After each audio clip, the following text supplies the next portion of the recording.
that the council meetings run smoothly with due notice and planning.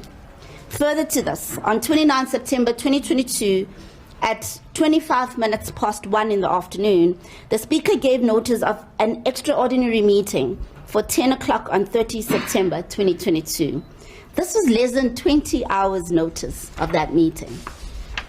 We accept the Speaker's right to call meetings, but submit that to call a meeting of 270 councillors of the city on less than a day's notice, without grounds of extreme urgency and special need, is in breach of the requirement that meetings must be called within a reasonable notice period.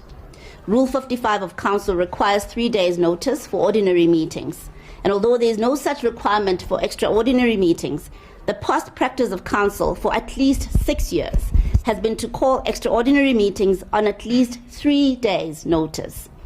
Rule 6(2)(b) requires that the Speaker have cognizance of the established practice. We submit that there is no reason why a meeting to decide on the removal of the Executive Mayor, and by extension the entire executive of the city, cannot be called on 3 days' notice. Our founding affidavit has been filed on an urgent basis due to the confusion and chaos that could be effected should the meeting proceed. The Joburg multi-party government does not believe that the Speaker is acting in the interests of the residents of Joburg and the Council. She must therefore be challenged legally, as an appeal to sense, rationale, and the law has fallen on deaf ears. It is unfortunate that the Speaker of Council, who is charged with upholding the rules of Council and the laws of our land, has chosen to play fast and loose with these democratic functions.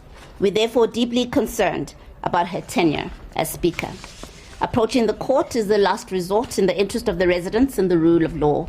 The rules of Council and laws of the country cannot be manipulated for wicked political agendas. Thank you, Madam Executive Mayor. We'll take a handful of questions. We'll start in front here. Mbali Tetani from Newsroom Africa. Can we get an indication exactly when the court will be hearing this matter? Because I understand that you only filed it this morning. Yes, we did file this morning. As I mentioned, the notice only went out yesterday afternoon. So we filed this morning, and our lawyers are in court as we speak, and we're getting updates. Namaz Mangosi from the Sowetan newspaper.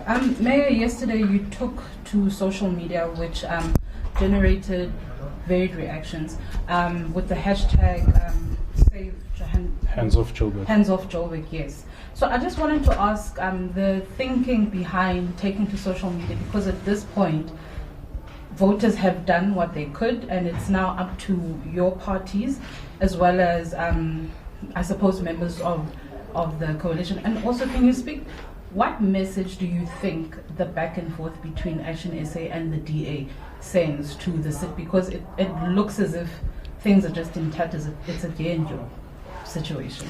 Yeah. It's true. I mean, that's a very good question. In fact, I think we need to really invest in voter education, because voters need to understand that they only have a say during elections. After elections, their fate is in the hands of their councillors.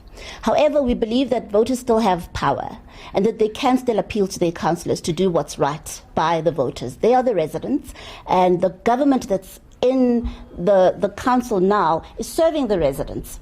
Councillors cannot vote in council according to their own selfish ambitions. They need to remember who put them in power. They need to vote according to what the voters want.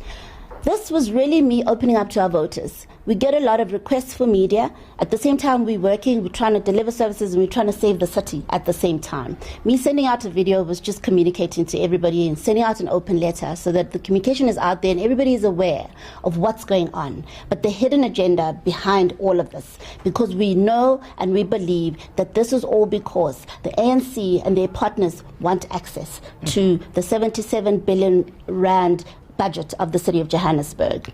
We believe that our voters still have a voice, but I also hope that this is a lesson to our voters for the next election in 2024 and the next election after that, that what happens in between is really in the hands of the people that they put in office. Mayor, what do you... There's a question about the back and forth between political parties. The coalition met immediately after what happened, after the election of a new speaker. The coalition is in a good place, and it's in a place of regrouping. I do not agree with the back and forth between the DA and the and Action SA. I believe that that's been managed within the coalition. However, our focus now is Johannesburg. It's our 6 million residents, and it's what we can do to save the city. Coming to the question that my colleague Nomazima just asked, when it comes to the issues around this coalition, and essentially some residents saying that, well, rather the opposition saying that you are holding on to power in the city of Johannesburg because no political party got an outright majority.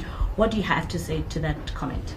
It's absolutely untrue. I don't know what they mean, I'm holding on to power. I was democratically elected as the mayor of the city, and if I'm to be removed, it has to be done lawfully. And if a new mayor is to be elected, it has to be done lawfully, and there has to be no question as to the legitimacy of that mayor. Johannesburg cannot afford that kind of stability. Things must be done by the book. The Speaker of Council has the duty of upholding the rules of council, the rules of the land. And our residents will only have peace and stability once this house, the Council of Johannesburg, upholds the rule of law.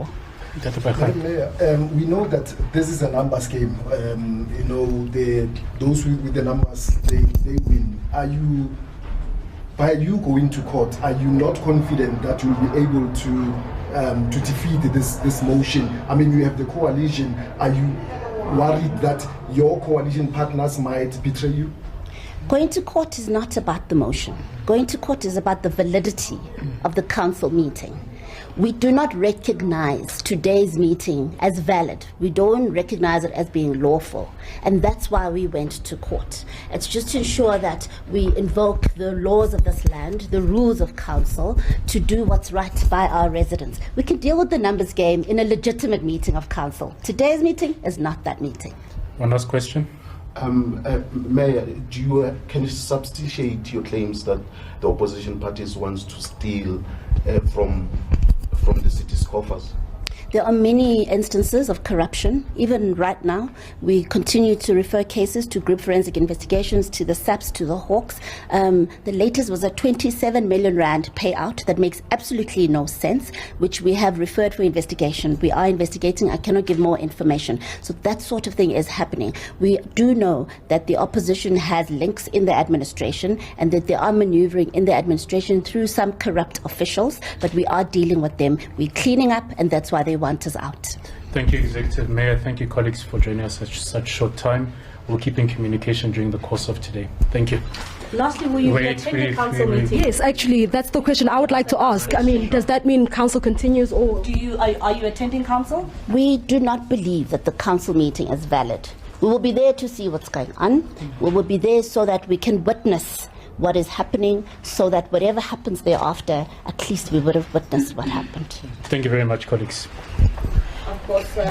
There you have it. That is Johannesburg Mayor Mpho Phalatse just addressing the media and giving an update as to where they regarding their standpoint in regard to that council meeting that is meant to start in the next couple of minutes. You will understand that they do have they have approached the High Court to try and interdict the sitting today and try and have even yesterday's sitting with the committee, with the planning committee, declared null and unlawful. They have, Mayor Mpho Phalatse has explained to South Africans and Johannesburg residents that they will be attending to see what unfolds and what transpires at council. It seems as though council will continue as it has been scheduled today.